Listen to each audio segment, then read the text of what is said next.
United Arab Emirates paid one DC think tank $250,000 for a report supporting the export of military drones to the Gulf monarchy, but didn't mention the source of cash in the report.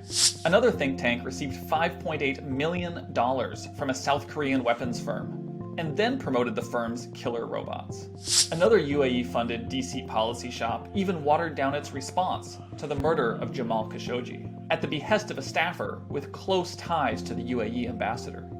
Think tanks can play a crucial role in our democratic process, but when they fail to disclose funders or engage in pay-to-play research, they erode Americans' confidence in public policy.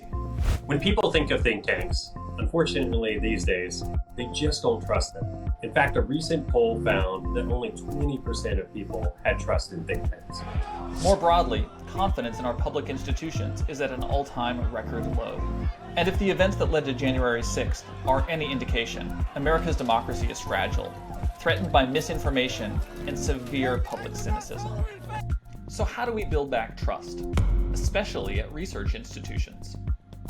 Think tanks should stop operating under the assumption, made by many, that they can continue to play a central role in the policy debate while ignoring democratic norms of transparency.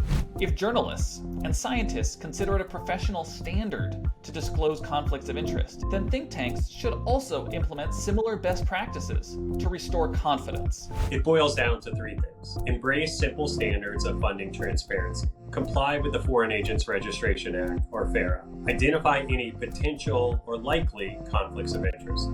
Transparency helps guard against an all too common but well-justified cynicism that special interests, dark money, and foreign governments influence our elected officials and policy decisions.